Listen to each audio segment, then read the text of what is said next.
Good morning. Thank you, Chairman Durbin, Ranking Member Grassley, and members of the Judiciary Committee for inviting me to speak today. As most of you are probably aware, I was molested by the U.S. Gymnastics national team and Olympic team doctor, Larry Nassar. And in actuality, he turned out to be more of a pedophile than he was a doctor. What I'm trying to bring to your attention today is something incredibly disturbing and illegal. After telling my entire story of abuse to the FBI in the summer of 2015, not only did the FBI not report my abuse, but when they eventually documented my report 17 months later, they made entirely false claims about what I said. After reading the Office of Inspector General's OIG report, I was shocked and deeply disappointed at this narrative they chose to fabricate. They chose to lie about what I said and protect a serial child molester rather than protect not only me, but countless others. My story is one in which Special Agent in Charge Jay Abbott and his subordinates did not want you to hear, and it's time that I tell you. In the summer of 2015, like I said, I was scheduled to speak to the FBI about my abuse with Larry Nassar over the phone. I was too sick to go meet with anyone in person, and talking about this abuse would give me PTSD for days. But I chose to speak about it to try and make a difference and protect others. I remember sitting on my bedroom floor for nearly 3 hours as I told them what happened to me. I hadn't even told my own mother about these facts, but I thought as uncomfortable and as hard as it was to tell my story, I was going to make a difference, and hopefully protecting others from the same abuse. I answered all of their questions honestly and clearly, and I disclosed all of my molestations I had endured by Nassar to them in extreme detail. They told me to start from the beginning. I told them about the sport of gymnastics, how you make the national team, and how I came to meet Larry Nassar when I was 13 at a Texas camp.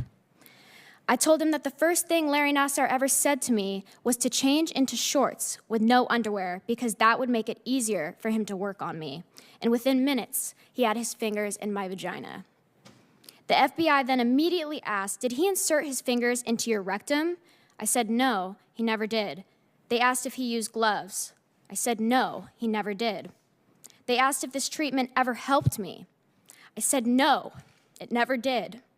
This treatment was 100% abuse and never gave me any relief. I then told the FBI about Tokyo, the day he gave me a sleeping pill for the plane ride, to then work on me later that night. That evening, I was naked, completely alone, with him on top of me, molesting me for hours.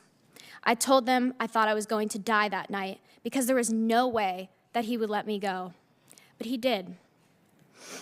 I told them I walked the halls of Tokyo Hotel at 2 a.m. at only 15 years old. I began crying at the memory over the phone, and there was just dead silence.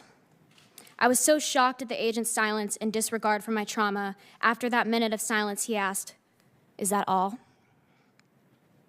Those words in itself was one of the worst moments of this entire process for me. To have my abuse be minimized and disregarded by the people who were supposed to protect me, just to feel like my abuse was not enough. But the truth is, my abuse was enough, and they wanted to cover it up. USA Gymnastics, in concert with the FBI and the Olympic Committee, were working together to conceal that Larry Nassar was a predator.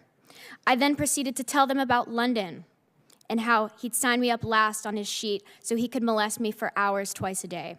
I told them how he molested me right before I won my team gold medal, how he gave me presents, bought me caramel macchiatos and bread when I was hungry. I even sent them screenshots of Nassar's last text to me, which was, "Michaela, I love how you see the world with rose-colored glasses. I hope you continue to do so." This was very clear, cookie-cutter pedophilia and abuse. And this is important because I told the FBI all of this, and they chose to falsify my report and to not only minimize my abuse, but silence me yet again.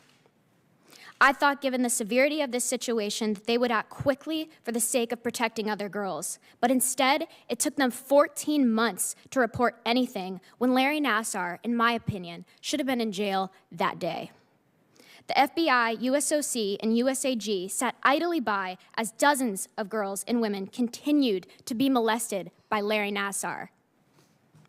According to the OIG report, about 14 months after I disclosed my abuse to the FBI, nearly a year and a half later, the FBI agent who interviewed me in 2015 decided to write down my statement, a statement that the OIG report determined to be materially false. Let's be honest. By not taking immediate action from my report, they allowed a child molester to go free for more than a year. And this inaction directly allowed Nassar's abuse to continue. What is the point of reporting abuse if our own FBI agents are going to take it upon themselves to bury that report in a drawer? They had legal, legitimate evidence of child abuse and did nothing. If they're not going to protect me, I want to know, who are they trying to protect? What's even more upsetting to me is that we know that these FBI agents have committed an obvious crime.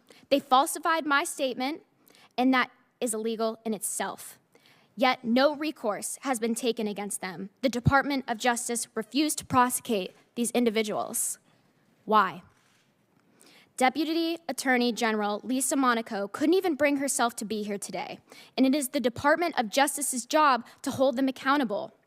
I am tired of waiting for people to do the right thing, because my abuse was enough, and we deserve justice. These individuals clearly violated policies and were negligent in executing their duties, and in doing so, more girls were abused by Larry Nassar for over a year. To not indict these agents is a disservice to me and my teammates. It is a disservice to the system, which was built to protect all of us from abuse. It was a disservice to every victim who suffered needlessly at the hands of Larry Nassar after I spoke up. Why are public servants whose job is to protect getting away with this? This is not justice. Enough is enough. Today, I ask you all to hear my voice.